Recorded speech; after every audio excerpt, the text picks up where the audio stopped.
recording button, so I just did. So the recording has started. So Morhaf, I will give the floor to you, please, to introduce yourself and then carry on with the lecture. All right. Please. Good morning, everyone. My name is Morhaf. I'm from Syria. I'm 28 years old. I've joined the University of Dubai in 2011, and I started my career in 2013 as a temporary staff. And then I've moved forward with my career and my studies at the same time. University of Dubai did a lot of things to me. They've helped me out a lot of things, especially for those who are looking to work and study at the same time. To be honest, I've saved mostly 4 to 5 years of my time of my during my lifetime. 4 to 5 years I've spent them in the university working and studying in the same time, but that saved me a lot of time to carry on with the ladder and with the salary expectations. I've been through a lot through the university, and thanks to everyone in the university. Everyone is willing to help you, and everyone is willing to give you the hands to reach up to the top. I prepared a presentation today, and I'd like to give some keys and tips for those who are willing to succeed in their career. Some of the people might went through a different journey, but my journey was different, and I'd like to give some keys where I had some mistakes, where I don't want someone to be down with these mistakes. And let me share my screen with let me just show it to you.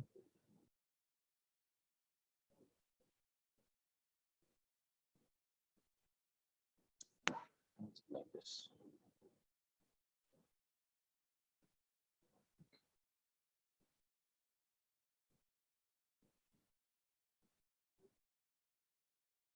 Alina, you can hear me, right?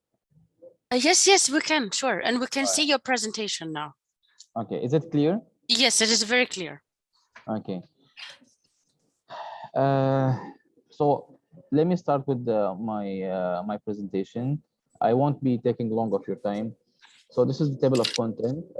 Introduction. I'll be introducing. I've introduced myself, and the presentation is going to be about how to study. Everyone has his own way of studying. How to start your career, how to progress in your career, and salary expectations. And here, if you can read this by Norman Vincent, any fact facing us is not as important as our attitude toward it. For that determines our success or failure. So attitude in life is very important. And I faced many difficulties in my life due to the attitude. Make sure that you always have the positive attitude. You'll succeed no matter what. Studying experience. For those who are new in the university, or for those who are in second or third year, I believe one of the right things, or the most important thing, to choose the right major for you. Choose whatever you like. Don't follow what you don't like. Choose what you like, what you can do best. You like the IT, go for the IT. You like the management, go for the management. You like the marketing, go for the marketing. Like the HR, go for the HR. Don't let someone choose for you. Choose what you be succeed at. Ask your instructor about your graduation plan. This is very important. Every student, I believe, he has an instructor, where in the university they assigned it for us. So always ask your instructor about your graduation plan, because your graduation plan is very important. Some of the major will be opened due to some subjects you'll be taking it. If you take something wrong, you'll be ending up delaying yourself. Always ask your doctor about what to take, what not to take right now. They know more because they've went through this years. Get the best grades you can. In the beginning, it will be really hard for you to be a new life, and you'll feel like no more school. Let me just enjoy my life. First year, second year, and then you feel like yourself. You've ended up having D's and C's, C plus, C minus. That will really impact on your GPA. GPA is really hard to increase it. and it's also hard to decrease it. But in the same time, always try to get the best grades you can, to graduate with a high GPA. Find a way to keep focused in the classes. Some of us might feel always bored at classes, but uh, you need to have your own way to keep focused, not to sleep, not to anything might keep your mind working. Keep it up, because classes is very important, especially when you have a doctors at University of Dubai. Every one of them is qualified enough to give the classes, and I'm certain of this. Find your own way. I cannot just teach you how to be focused in the classes. Come to class, sleep well, come to classes, spend the time at the classes focused, because you'll be having enough knowledge to only go at home, study for some time, and you'll be good to go. Focus on your own success and don't focus on someone else. Always keep on focusing on your own. Do not look on someone else's journey or someone else how is he's getting succeed and you're failing down. Always focus on your success, not someone else, because everyone has his own plan. Everyone has his own way. So make sure that you focus on your own, not to copy anyone else. Get a part-time job and manage your time. This is a very important point. I really suggest everyone or every single student in University of Dubai, especially the timing of University of Dubai is really good. Well, it helps you out where you can find a part-time job. Part-time job will help you out when you graduate. You'll be able to work as a salary you want. But right now, try to get a part-time, even a 2 or 3 hours anywhere in the university, outside of the university, is so important. And I really recommend this. If you'd like to get a proper job after you graduate or a faster way, part-time job is the most important thing at student life. How to start your career? Starting your career with a temporary job, which you can do after or before your classes. As I was just mentioning, a part-time job. I started as a temporary job in various properties. I was working from 8 to 5. By the way, at University of Dubai, who helped me out to find this job. They always have vacancies. They always have jobs. Try to seek whoever is in concern of this. You can do it before the classes or after the classes. That will help you a lot in your career. Do not seek salary or high income. Get experience. Everyone like to have a good salary or a high salary, and this is everyone's dream. But at your stage or at your life right now as a student, do not ask for high salary, or do not ask, I want this, I want that. Get experience. Experience is money. Experience is money. The more you get experience, the more you be paid. If you have no experience, you'll not be paid that much. Experience now, it values money. Have a positive mindset in your workplace or in your student life or in your college. Always have that positive attitude towards everything, no matter what. Even if it's a bad thing, try to take it as a positive. Spread positive around you. You'll be getting a positive life. The mindset, how it's set, your life will be set. Try to volunteer in any events it comes. That will give you so many experience.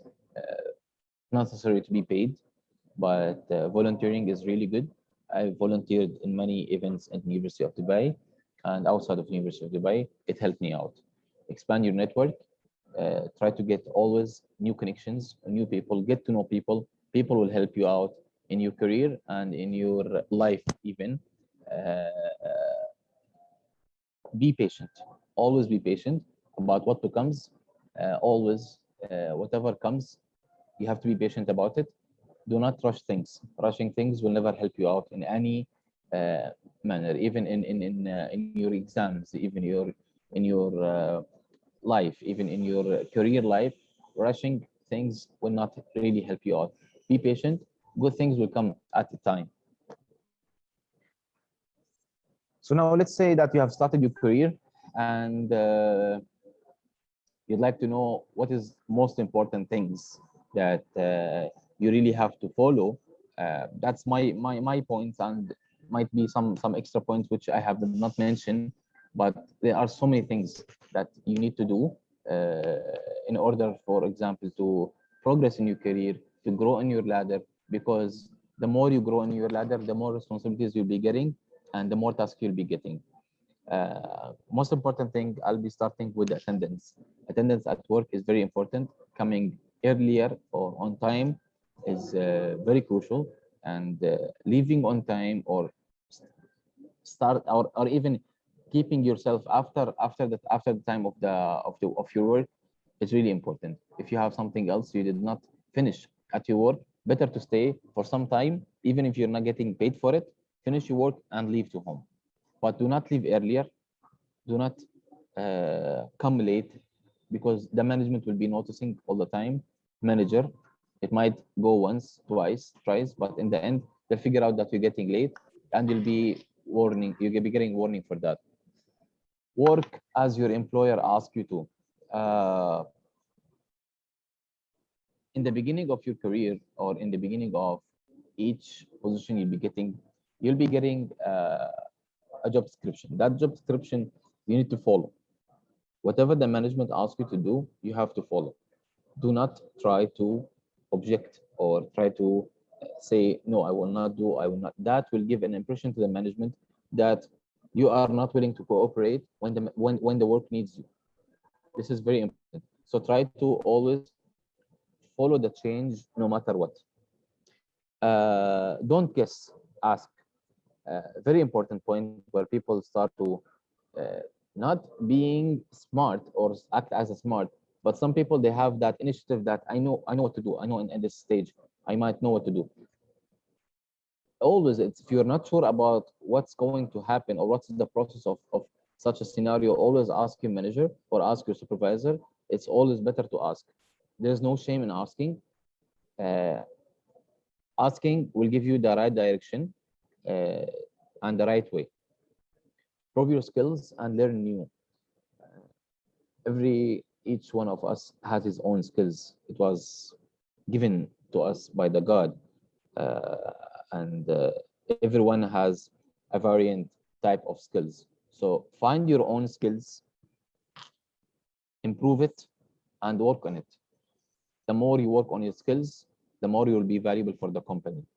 Try always to learn new skills that you don't have. Excel is a skill. Microsoft, by the way, it's a skill. Computer is a skill. Anything might comes to your mind. Typing on the computer itself is a skill. Preparing a presentation is a skill. There are hundreds, thousands of skills that you don't know about yourself, but you need to find it out yourself. There will be nobody to find it. You yourself will be finding that skill. Get out of your comfort zone. Every one of us has a comfort zone. It's like a circle, and we are in the middle. If you keep yourself always in that circle, you'll never succeed in your life and you'll never grow. Break that circle, break your comfort zone, break your fears, and get out of that comfort zone. For example, do not say that I've got a job, I'm happy with my job, I'm getting a salary, I'm sitting on behind my desk, and that's it. No. Think about something new. Think what you can do more for the company. Think about something you'll be getting money out of it, and experience and skills. Do not just stay where you are. People are moving forward and you are falling behind. Uh, have your own personal brand. Every one of us has his own brand. When I talk about Farah, when I talk about Alina, when I talk about myself, everyone has his own brand. Who is Farah? Well, let's say when Farah leaves University of Dubai, what she left behind. There is, Farah is a brand. Okay, she created herself. Any one of us is a brand. So make sure that you create your own brand where people will remember you when you leave anywhere. Even if you left the university, people will remember that this student he has his own brand. So leaving a place or staying in one place will create your own brand and make sure it's unique brand. Why people seek famous brands? Because they have created their own. People follow Nike, Adidas, and Under Armour. So why? Because they have created their own brand where we follow that. Keep learning and never stop. Always, it's better to keep learning and never stop, because people will never stop learning. If you stop learning, you're falling behind, because life is like a train. We're moving forward. If you are left in one station, people have already passing you. Work smart and hard. I believe in working smart and hard at the same time. I do not believe in working smart only without working hard, because both of them together will give you the best results. Working hard without smart will get you tired earlier. Working smart by itself, it might give you only a good results, but not the hard work. Seek out feedback. So every one of us has his own idol, or let's say that he has his own someone who believes in. Uh, Always seeking a feedback from your, let's say as a student, seek back from the doctor that you like, or the one that you really believe he's enough, he has qualified enough to give you a feedback about yourself as a student. Get a feedback from your manager, from your supervisor. It's not shame. There's no shame in that. I had a lot of feedbacks where I needed to improve myself in order to move in my career. Everyone has his own issues. I had a personal issues where I used to get, for example, angry at some stages, and I wasn't moving forward until my manager, she told me that, Morhaf, you have an anger issue. You need to control it. If you don't control it, you'll not be moving on. So I have worked out on that, and it went well. I got promotion the next year. Always get a feedback. What's wrong about me? Is there something that you really need to tell me? That will help you a lot. Be open with your manager. Try to always keep the lines open with you and your manager, because having an open line, or having an open conversation with your manager will really help you out to progress as well in your career. uh, he knows what's best for you, because he was in your place at one time. And now always try to be respect each other, but always try to be open with him. Tell him everything that he has to know only. Salary expectations, which is the most asked questions during the interviews, and everyone gets nervous when it's being asked. So I'll be talking about a bit. I still have I think one more slide to go. So talking about salary expectations, and everyone when he gets graduated, he has to be expecting somehow a certain salary, maybe 5 to 7 to 8,000. It depends on his major. So leaving a room for negotiation. So if you are in an interview and you'd like to get uh, a negotiation about your salary, do not strict or corner the HR, or corner the interviewer with a certain salary. Leave a negotiation for the interviewer, because if you do not leave, you might lose the opportunity to be hired. Research average salary. So let's say that you're graduated as an HR, and you'd like to know what is the expected salary for that. So try to see the average salaries for 2021. You'll be able to negotiate more, and you'll be able to know more about how you value yourself in the market. Think about what you can offer. Let's say that you are getting hired for one company. Okay, so what are you offering for the company? Why am I getting you paid for? You need to provide uh, whatever it can be for the job to be fit in that job, because if you don't provide it, you're not fit for the job. Simply put your money where your mouth is. You're in an interview, and I need to know, why am I paying you that much? Let's say you're asking for 10,000. What are you adding for the company? Are you adding anything, or you just gonna just take the salary and keep everything as it is? If you're adding something new for the company, I'll be paying for you. Otherwise, you don't really deserve it. Don't sell yourself short. So let's say that you're worth a 7,000 dirhams, okay, monthly, and you're giving them a 4,000. For example, you tell them, no problem, I'll take a 4,000. You value yourself in the market. Yourself, you have a value. So if you don't know what is your value, you need to know, because otherwise people will be uh, hiring you for even shorter salary than you deserve. Uh, Everyone will be getting a question like, what is your salary expectation? That will be happening every single time in an interview. I've just put some three answers that you can use, or you can have your own way of answering them. My salary expectations, I feel, are in the line with my experience and the qualifications. And they'll be asked you, for example, how much is it? So give them a range, depends on the job description itself, and always leave room for negotiation. For example, tell them it's I expect from 7 to 10, but I can negotiate about the salary. If I'm good, this is the second answer. If I'm a good fit for your business and this is the right job for me, then I'm sure we can come for a fair agreement on the salary. This is the second answer where you tell them that if I fit, Farah, Yes, Morhaf. I have a question and related to this. That you said we have to know our value in the market, but yes, how the, new like students or uh, entry level a candidate can know their value or their salary range if they are just new in the market, like if fresh they are, graduates, how they yeah, will know? they are a fresh graduate. So as I said, Farah, thank you for the question. As I said, Farah, let's say that you have graduated as an HR. So you just research about in the market how much are the new graduates are being paid currently in the market. There is a range for it. Let's say about 4 to 7. So you can negotiate in that range, in that window. Not more than this, not less than this. There is a range for it. Always there is an average salary for each graduate. For example, cybersecurity graduate is not the same as an HR, or it's not the same as a marketing.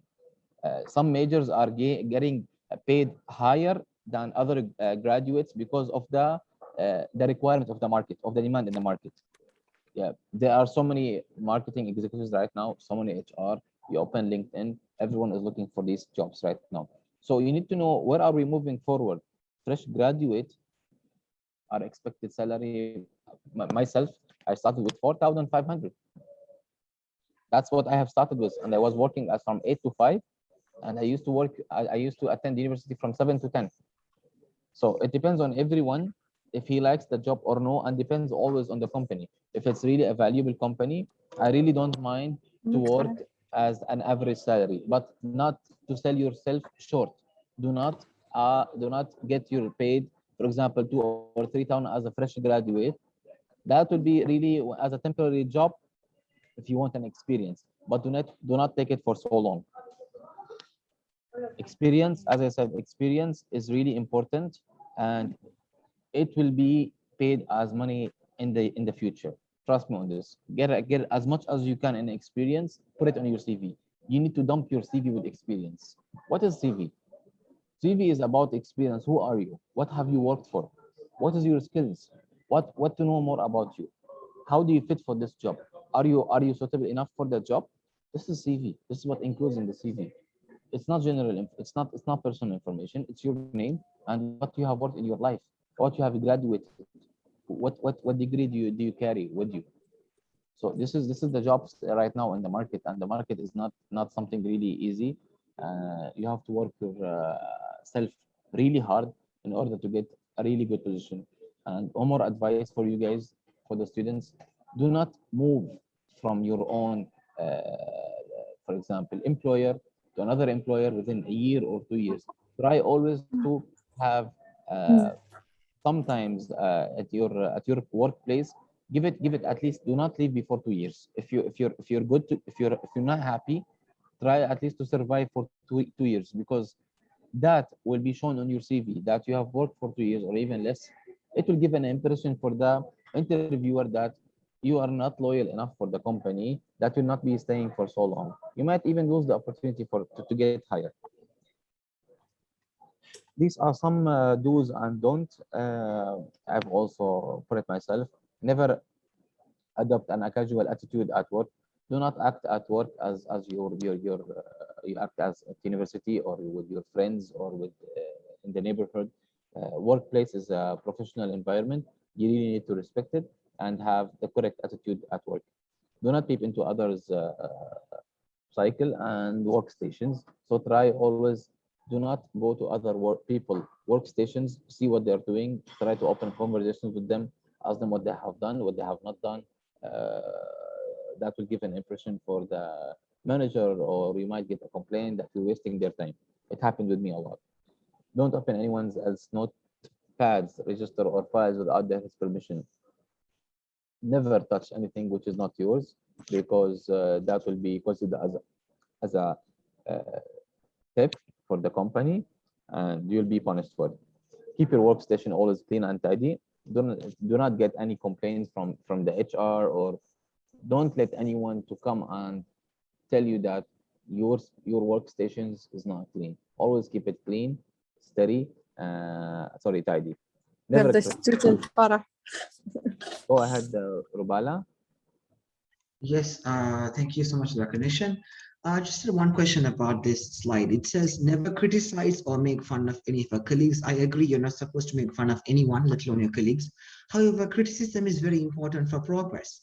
Whether someone is doing something wrong and we can do it in a better way, professionally criticizing something is the best way to improve yourself. So why do you say you should never criticize someone? If you'd like to criticize someone, do not criticize him in the public. Always try to speak to him in secret or in private way. If you criticize or make fun of any of your colleagues in the public, that will put you in a very bad situation, or in a very bad let's say situation in your place. Because criticizing someone, it always have to be in private. Do not try to keep it in the public where you're trying to make fun of your colleague. There are some certain ways where you can criticize people in a really professional way, talking to them in a professional way, that you can criticize them, no problem with this. But don't try to make it, if you have seen the sentence, or make fun of any of your colleagues. So if even if you want to criticize them, don't make it a funny way. Respect them and keep it a professional. Okay, because what you said says never criticize and make fun of any of your colleagues makes what I said, but it says never criticize or make the two things. So what I was focused on is criticism is accepted. It's sort of like professional feedback. I completely agree you're not supposed to make fun or be disrespectful of others. So I think these should be two different things, and the public was not written to. So I did for not example, say that's it. Criticizing, it's a really a big topic, and a really long one, where everyone might agree on it. Some people might not agree. Myself, I do not criticize someone, even if I would like to tell him I do not like it. Some people might accept it, some people might not. You might accept it. In workplace, there are different mindsets, different nationalities, different cultures.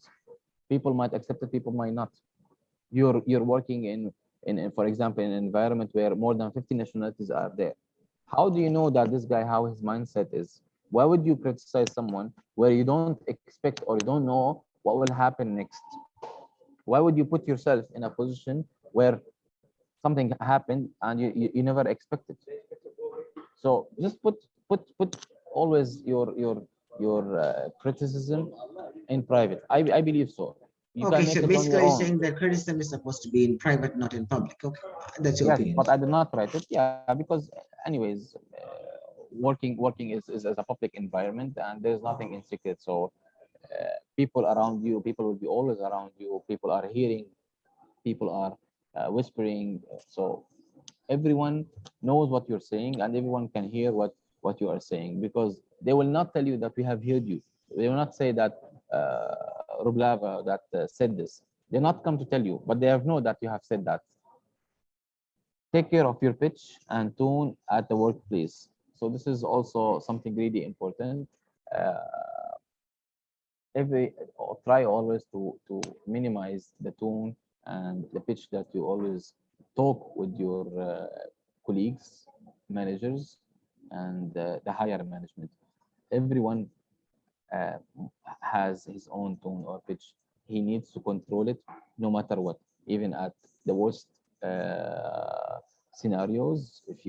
Even if you're angry enough, even if your manager asks you to make a report at the end of the day and you don't like it, try always to keep it professional, because that see, if you have done, this is what I have learned, if you have done 99 things right and one thing wrong, they remember that one thing wrong and they'll forget your 99 things. Okay, 99 things correct and right, they'll forget it at one mistake. So try always to keep it professionalism with your managers and your colleagues. Reach office on time. As I said, attendance is very important. Try to always be on time and earlier than that. That will give the management or your manager an impression that you're happy about your work and you love to come here. Do arrive early. Do be willing to help out a co-worker in working environment. Always try to be a team worker, not to work on your own. Everyone has, as I said, his own skills. If you use it on yourself alone without helping others, that you'll not be considered as a teamwork. Teamwork is nowadays is very important at workplaces. Do be flexible. It means that, let's say that the management decided to let you work on Friday, that also will be paid off for the business needs, or staying for 2 hours after the work for business needs. Try always to be positive about it, not to be negative about it. Everyone has his own life and everyone can uh, maybe decide on his own what must be done, what must be not done, even if he wants to stay or not stay. But remember, the company will not forget anything. They do remember whoever stays after some time to finish the work. They will also remember who refused to stay for the business needs. One time during my 2015 career, I had to cancel my leave for 20 days and I had to cancel my flight ticket to Turkey just because the business needs. And I had nothing to say, but yes, okay, I'll stay for the business. Do this properly for the office. Always try to be professional at work when you have a dress code, business attire. So try to wear what is suitable for you at work. Do not wear something as you're going for a hangout or going to the mall. In the workplace, they have their own dress code you need to follow. Always keep a smile on your face wherever you go, wherever you meet. Try to always, as I said, be positive at your work and at your career. Thank you everyone for listening, and I'm really sorry if my subject was really long, and I'm happy for any questions. And if I have missed anything, please do let me know. And this was my presentation. Thank you so much, everyone. Thank you very much, Morhaf. Thank you very much Yeah. for your very interesting and insightful and definitely, I think, very helpful presentation for our students. Guys, Thank I you. would really like to encourage you to ask questions because we don't get many of these opportunities for guest lectures throughout the semester. So please try to use this chance.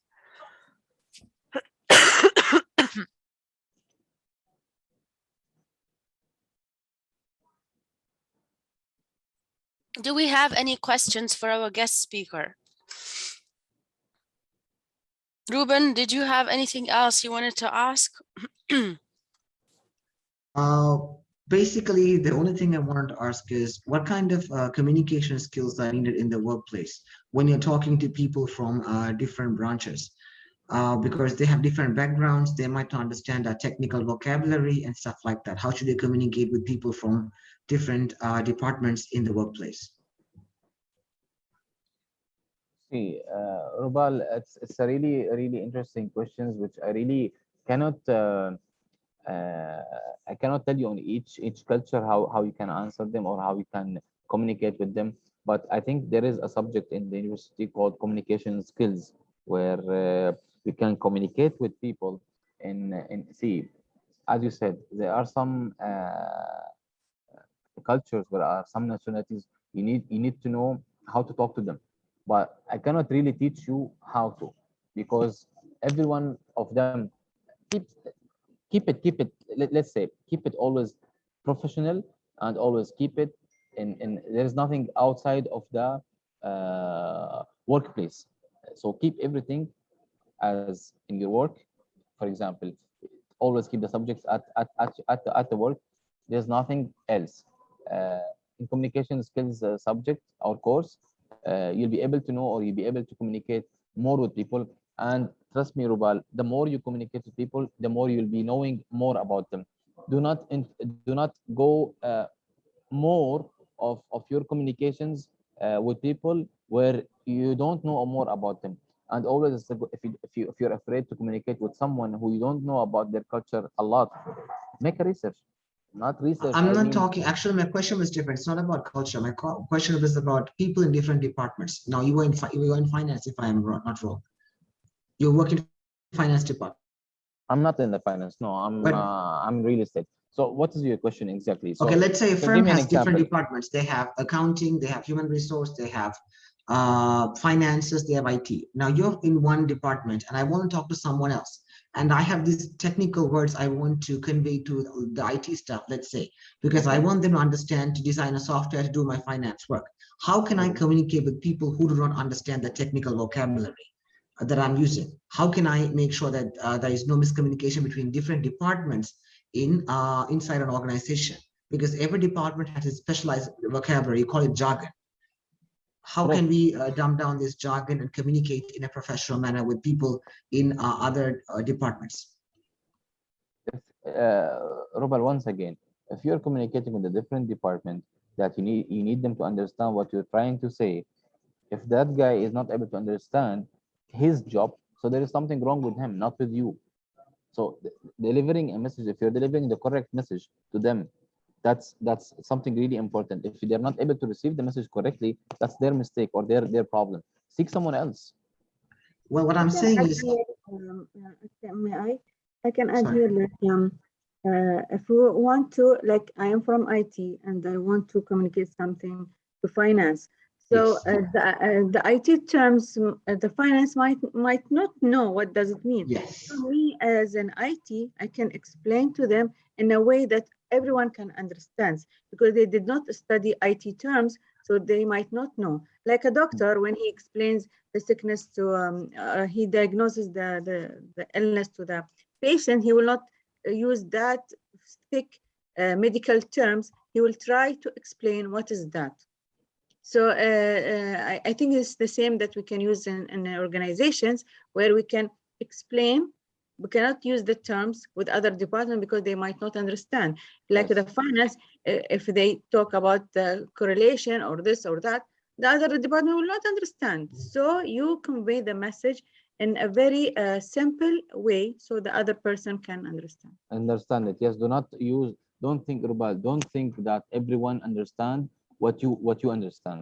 For example, I do not believe that everyone has the same IQ level. So whatever you know, or whatever your mind can understand, people they might not be able to understand it at the same way that you do.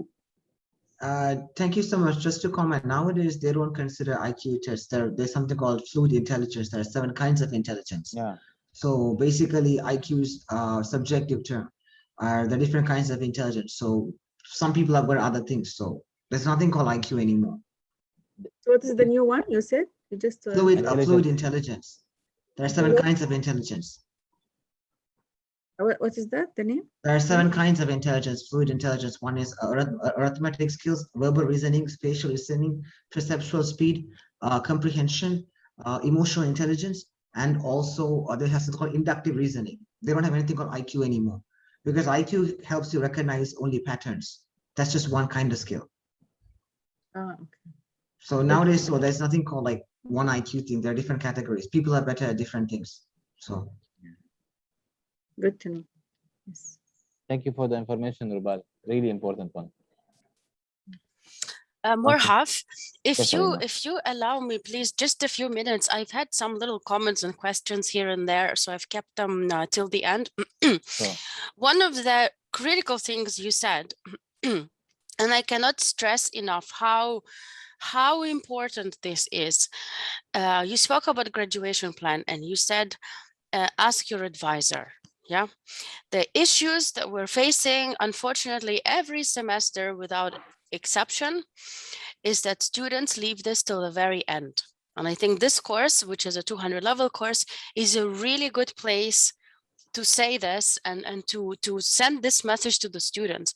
A graduation plan is something you should worry about from day one at university. It is not something that you just remember about when you have 12 courses left, because this is what we're seeing so often, and it becomes a problem because recently, as you guys may know, and I think I've mentioned that a couple of times in class, that we are not giving exceptions anymore. The provost will simply not approve them. So if you have 12 courses left, for instance, and you have not followed the graduation plan in the correct order, and if it shows that you have 2 years to graduate with these 12 courses, well, that's how long you're going to take. There's nothing we can do. Yeah. So the issue is really solvable. It's so easy to avoid. You just got to start planning your whole degree from scratch. And I don't want to sound negative, but I want to, I have to be realistic. If you have the slightest doubt that you might potentially be failing some of the courses, potentially, well, pencil that into your graduation plan. Leave some room, leave some space, work around it. Have plan A, have graduation plan B, but have options. Look at it from the organization perspective. So it's got to be organized. It's got to be planned out. It's something you start early. The other thing that I wanted to comment on, Morhaf, if you allow me to slightly disagree. You said ask your advisor. Well, guys, as an advisor, I would say don't ask your advisor. Learn not to ask your advisor. Learn to be independent. That's your task as a student. I've just had an extensive conversation just recently with Baha, and she says, we have a wonderful website, we have a wonderful student handbook, but guess what? Students don't read it. They don't open it. They tell us, but no one told me. And I usually, I respond by saying, well, no one is gonna tell you. No one is gonna tell you. You gotta find out on your own. And as a matter of fact, I was a student in a university. Abdullah, can you please mute yourself? Sure. 2470. No. So we had 12,000 students on campus, and I think 8,000 or 9,000 off campus in other countries. Do you think they told each and every one of us what graduation plan? Do you think I had an academic advisor? Seriously? Do you think the university had the resources to provide? Of course not. So guys, you're not different from me when I was a student. We're all the same, we're people, and we're students. So you need to receive that graduation plan on the website, get it from there, work around it. You go to your advisor when you have questions. You don't go to your advisor because the dean has instructed me to stop doing this, and it's been a year now. I actually should not be drafting anyone's graduation plan because I have over 20 advisee students. It means I have to stop teaching. I can't be teaching anymore. I can't be doing anything else. I have to sit here and write graduation plans. So this is just, it's not feasible. So you got to learn to construct your own graduation plan early and independently. Yeah, academic advisor is just to guide you. It's not someone who's going to watch your courses 24 hours a day and rewrite your graduation plans. The other thing that Morhaf was mentioning, if you want, if you wish, you may again share the slides. But as far as I remember, you mentioned somewhere that get the best grades you can. Yes. And as a professor, I think it would be strange if I suggested otherwise. However, my question on this note is, do you really think, I think the emphasis on really, do you really think that GPA matters for the student, for the employer, in life in general? I mean, as far as I know, it's really important. See, the GPA, it's always depends on the company that you're getting you hired. Some of the companies, they don't even look at your GPA, or they even never ask. They ask about your experience, and I faced that during my life. I was never. Now this is my fifth company that I got hired in. I was never asked about my GPA. However, I don't have a high GPA. I had a 2.8 probably. Yeah, 2.8. And I was never asked for my GPA. I was asked for my experience, my skills, what I know, and where I can add a benefit for the company. GPA is important maybe for the international companies. Mm-hmm. Some companies, they might ask, especially if you're getting a high position. Go ahead, Ruba. If I may comment on this, just want your opinion on this.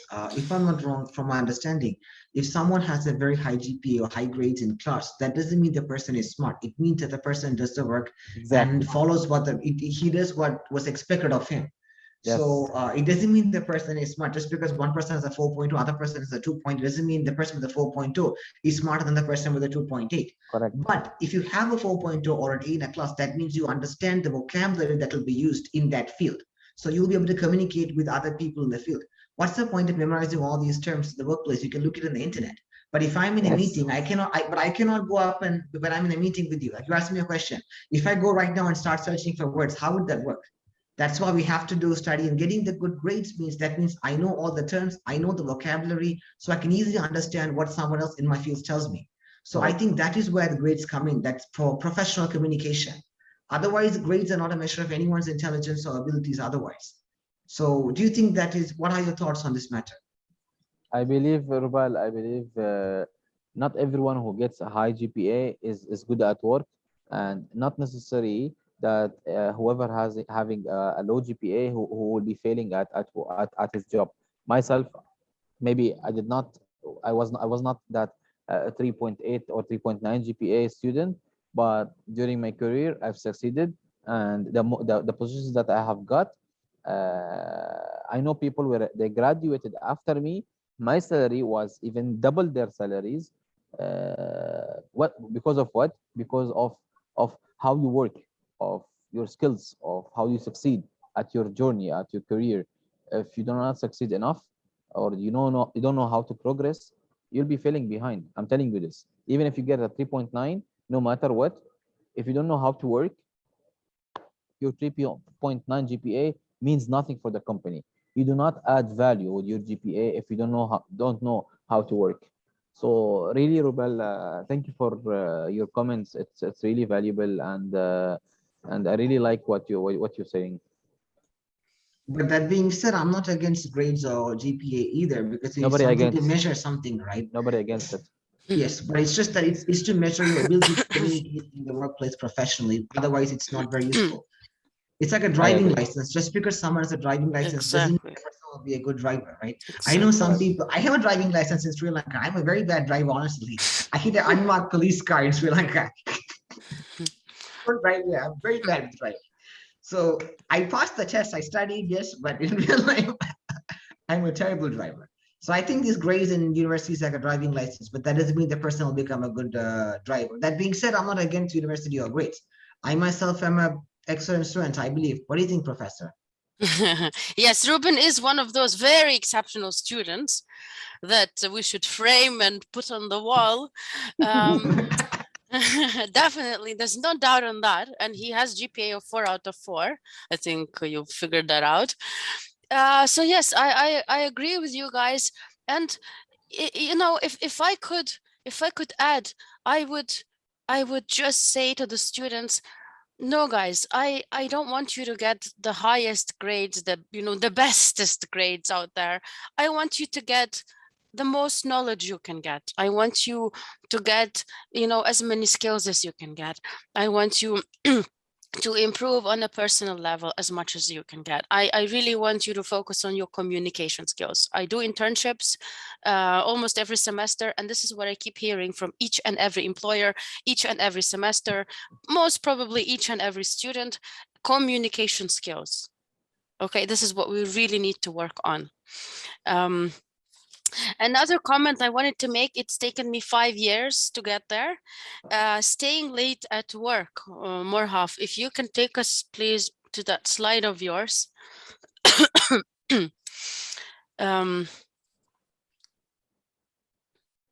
Staying late at work. It was not stay late at work. I did not mention stay late at work. Wait. I mentioned attendance and be flexible. Yes. So you mentioned one of the really valuable points by saying that, yes, of course, if you have not finished your work, don't just go home at 5, right? When everyone else is going home, you got to stay back and you got to finish your work. So what's taken me 5 years to to learn about this? I used to stay, and this is no joke, I used to stay at UD till 12 midnight. So I think maybe for the first 2 years, that was the plan. So I'd be here till 12 midnight. And then I spoke to a few of my colleagues, to our faculty members, and I realized that it's not a good thing. And I realized that I'm not benefiting, and no one is actually benefiting from this, that it's very stressful. It makes me very tired. I become very unproductive the next day. And I realized that this is something that I should stop doing. And how I can stop doing it? I just got to be more productive during the day. I should be able to finish my work. Say if I work from 9 to 5, well, that is the key. Well, that's what you're going to do. You're going to finish your work from 9 to 5. And staying back is not impressive, because it means that you're not able to finish your work in the time that you have, that you have been allocated. So I like what you said, work smart. I think this is really important. And maybe, Alina, the work that you are getting is overload on you. So sometimes an employee, even if you work from 9 to 5, okay, no matter what, you're not able to finish because you're overloaded. Sometimes you need 1 hour or 2 hours extra. Do not always let's not always blame the employee or the worker for the work. Why don't you think of the employer that is giving too much for the instructor or for the employee or for the manager or whoever is at that position or that executive? Why don't you think it that way? Yeah, definitely. Of course, it could be, but I think what I used to do, staying till 12 midnight, that does not fit, in any boundaries. That crosses all possible boundaries and does not benefit anyone in the end. So it's good to work smart and it's good to be reasonable. Okay, you got to stay back, you got to finish something, but not until midnight and not every day.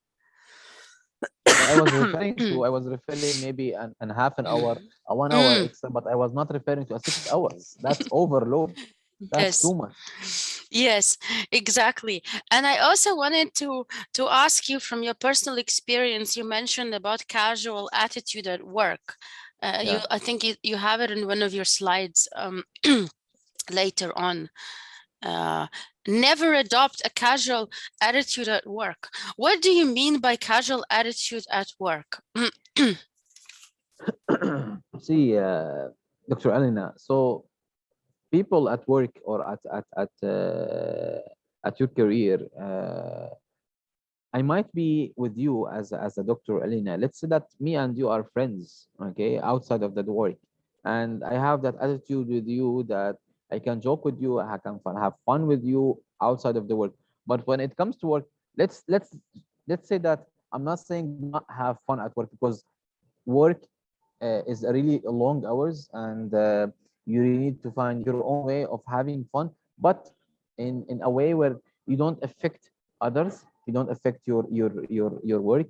And casual attitude means try to be professional as much as you can. Do not be the same person outside inside your work. Going out with friends, having that tone or pitch, talking to your friends, do not use the same thing at your work, because at your work is a totally different world. This is what I have learned. And I was just talking to everyone as they're my friends, and they're just like anyone else. But that impacted me. That backfired on me.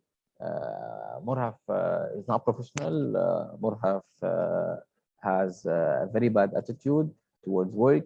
Morhaf comes to work as he's going for a for a trip. So it's really important to always, I believe in something, be always as the one that you'd like to see one day. You like an employee at a bank, you like his attitude, his way of approach. Be the same guy. Try to be the same guy at your work.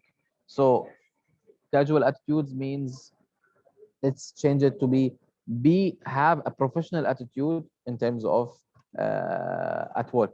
Do not have casual. Casual means, you know what casual means. Why do they say do not wear casual at work? Wear dress code, professional dress code. Do not wear casual, because casual means that you are going for maybe a hangout with your friends. Every a place has its own dress code, so you need to respect it no matter what. So this is what I've meant by casual attitude. And attitude, by the way, itself, it's a totally different word. It means a lot of meanings in the same time. True. People need to understand what is attitude. If you have a positive attitude, you succeed. If you have a negative one, you'll fail. Trust me. Mm. And I have failed myself because of my attitude many times. You have learned, right? Of course. Yes, definitely. And although I'm not a management professor, but having lived in 3 countries, 1/3 of my life in each, I think that when you say that something is formal or something is casual, it is also largely dependent on the culture. Yes. What might be casual in one culture will Might be yeah. correct. That's what I was telling Rubal. I was telling Rubal, always understand the culture or the other cultures, because if you understand them well, you'll be able to adapt and live with them. Otherwise, you won't be able to. Yes. Especially in UAE, we have more than 100 nationality in UAE. Yes, that that is a big, a big number, and that is again something really important to consider in the workplace, that people here are very different and they come from very different cultures, and what may be okay to you may not be okay to them. And Yes. in some cultures, casual attitude at work is the way to go. It is the way to go. In other cultures, and I would like to refer to Geert Hofstede's 6 dimensions of the cultural differences. In some cultures, like I believe it is applicable here, there is power distance at work, and which is why in the UAE we like to use, well, I exclude myself from this, so not me, but people in general like to use titles. Yeah, so you'll be Yes. saying Dr. Alina and not Alina.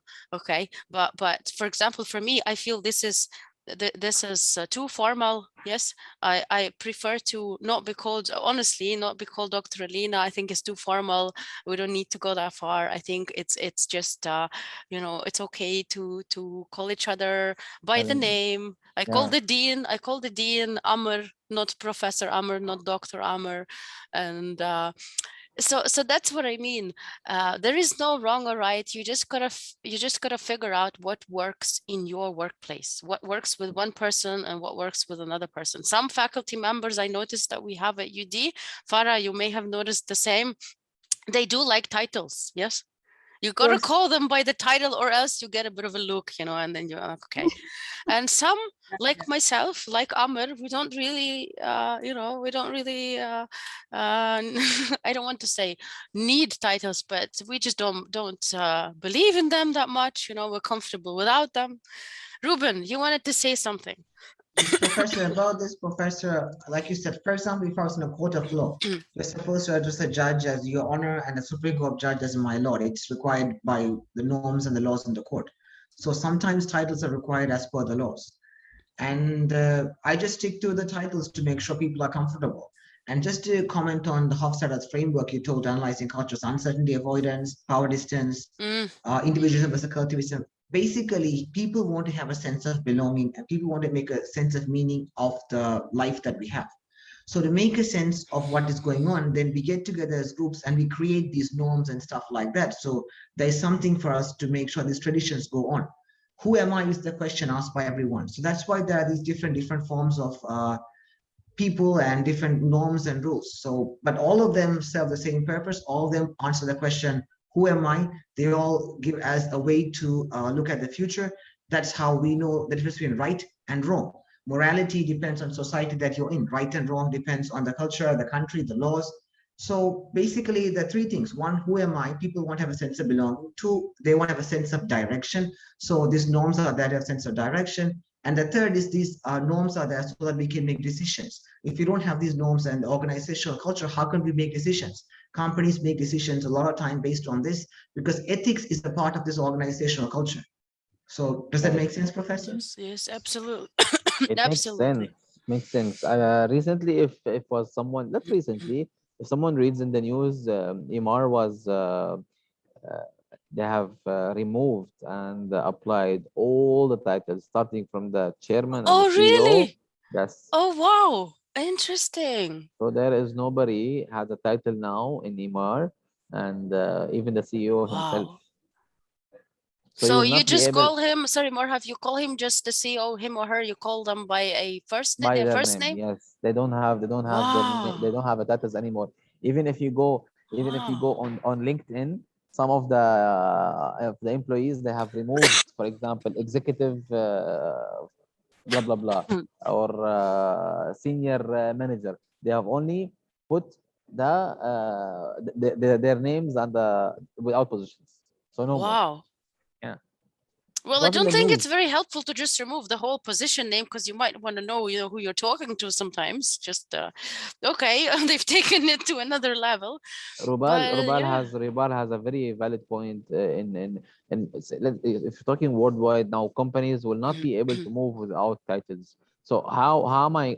Let's say that someone is telling me to do these things. Okay, who are you to tell me that? Mm, I mm, need to know. Are mm. you someone who is really same as my level, or you're higher, or you're lower than my level to tell me Mm, what to do? So I believe titles is sometimes important. If it's better and professional to call him by his title, if he asks you to stop calling him doctor or stop calling him sir or stop calling him mister, that is different scenario. That is a totally different scenario. So if you've been asked to stop, you have to stop. Let's say that I don't like to be called sir myself. I don't like it. why not? I don't like it because anyone, let's say that these baristas people or any waiter call me sir. Why sir? Just call me my name. Me and him are the same exact. I'm a human being and he's a human being. He's a worker. I came to get a service, but that doesn't mean that he has to call me sir. Why would you call me sir? My name is Morhaf. Just call me Morhaf. That's it. Without any title. I do not like titles, to be honest. Myself, I really don't like it because it makes no, there is no power. Okay, let's say you are a doctor, Arina. Let's say I'm a chairman, or let's say that I'm a senior manager, and we've met outside. Is there any power between us? No. The power only at work. So you have your own power at your university. I have my own power at my work, but outside of the work, you have no power. I have no power. True. So why do I have to use it? So no need. Some people they like power. They feel like they are someone. They like to be valued by whoever they're calling them. So they do not like to cross the title. Call me Mr. Chris. Call me Doctor. Blah blah blah. So some people they like it. Some people they don't. And it's very cultural. It's very cultural. It there is no wrong or right in this. It just depends on It who is in depends on front the of you. yes. Professor, to add to this discussion, you're right. Some people want Mr., some people want Mrs., some people want Sir, some people want Doctor. Honestly, I get very uncomfortable when people call me Mr. or something like that because I think I don't really have these titles in my head. I'm man of the people. But I understand that others are not like that. So I have to, these names are there, so they have this different power in hierarchy. Organizations need to have some kind of hierarchy to function. So some people want to be called that, and I call them that to make them comfortable. But I personally do not like being called any titles. I don't believe in these titles. I believe in what I do, not just the name I get or the car I have or the clothes I wear or stuff like that. So I'm Titles were just, made only to function the work needs. That's it. yes, the organizational hierarchy. There needs to be Yes, structure in an that organization. is the How can we only function? use. That's the only use of the titles. Otherwise, there is no use of titles outside of the work. It was only used to organize and to put everyone where he fits and to know who will be the leader of this. So whenever it comes as a punishment or someone will be punished for a mistake, they know who is responsible about this. Who's the highest hierarchy in this. So let's say that Mr.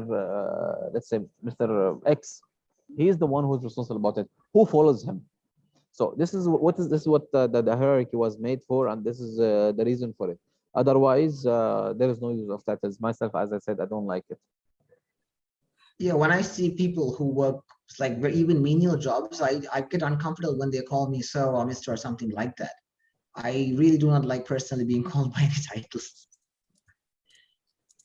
I don't differentiate myself from other people by these names This and is what I hierarchy said. that This people, is this yeah. is what I I said. agree This is with you what I said. completely, but not everyone is like that. Exactly. As I told you, Rubal, you cannot judge people based on what you understand. People, they don't think like you. People, they don't have the same brain or the same type of thinking as you. People are different. We were created different. Yep. Thank you. That makes a lot of sense. Thank you very much, guys. Farah, Morhaf, would you like to add anything else to the discussion that we've had? Myself, I just like to wish you guys all the best. Study well, listen to feedback, try to get a part-time job. Don't be greedy about salary. Don't sell yourself short. Uh, get experience as much as you can, and listen to people who are having experience in life. And that's it. Myself, that's it for me. Thank you everyone for your time. And I'm really sorry if I made it very long for you or it was boring for you, but that's it. Because Thank you Morhaf, very much. I'm sorry, Doctor. You were saying. sorry, Morhaf, I was just gonna say, because it was so interesting, we took more time. I really worked on that presentation yesterday until 12 a.m. Trust me. I finished my work 8 p.m. and Farah was asking me to prepare the presentation. I was surprised. And then I had to work it 2 hours. I remembered Oh, exactly the same thank days you. during my university. Thank you. We really, really, really appreciate your time and the information that you have presented to us. I hope the students will be able to apply those concepts starting, I hope. early, starting I from hope. now. Yes. And everyone, if anyone needs any kind of has any questions, do let me know offline or online at any time. I'm really happy and to listen to anyone of you. If I can help, I'll definitely help. Thank you, Morhaf. Thank you, Morhaf. Thank you really very much. Being UD alumni, you always try to come back to your university and try to give your services to our students. We really, really appreciate that. Thank you, Farah. Thank you, Morhaf. This is where Thank I you. started, Farah. This is where I started. Yes. University of Dubai was my it's like my mother, where she like it pushed me out of life to they have really the doctors in University of Dubai, they really have waited so much on me. Sometimes I get delay at classes. They never let me down or put me as an absent because they understand people are coming from work, they are tired, they get stuck in traffic. This is the only university where they really understand a worker and a student in the same time. And I'll never fail University of Dubai whenever they call me back for anything, because they have gave me a favor and I'll never forget that. And I Thank you, really Morhaf. remember each doctor who really helped me out. Dr. Yahya, Dr. Washika, Redemta, Veronica, Baha, everyone, Dr. Isa, everyone, I really remember each one of them. They have let me tell you a story. It's a very, very short one. One time I really did not have money to pay my expenses for the university, and I'm a worker. I used to pay for my university. I was getting 4,500. 3,000 was going for the university every single month. I had to stay only 1,000, 1,500. So I had to stop for one course, one semester. So the University of Dubai, they called me, Morhaf, why you did not register this semester? I don't have money.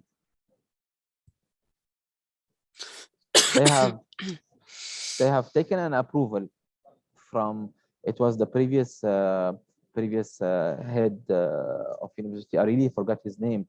He was Egyptian. Dr. Omar. They have taken an approval from him to give me a 25 to 50% discount to continue my studies. And this, it was approved until the end of my graduation. It was put in my profile. So I was getting a prices where I could continue my studies. This I never forget. This I will never forget. Wow. Thank you. Thank you very much. Thank you, Dr. Alina, for hosting our alumni. I really appreciate that, giving you time from your lecture for our alumni. Thank you, really. Thank you very much. Thank you, Farah, and thank you very much for organizing this, because as I say, we don't get many of these opportunities. So whenever, whenever I do get them for my classes, I'm really very grateful. Anytime, Ms. Alina, and I'm really glad that I have seen you, and I've seen someone really like you, who knows you have that mindset of not a doctor, of someone who's really close to students, who understands students more than understanding or just teaching.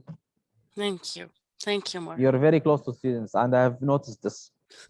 Thank you so much for your kind words. Thank you.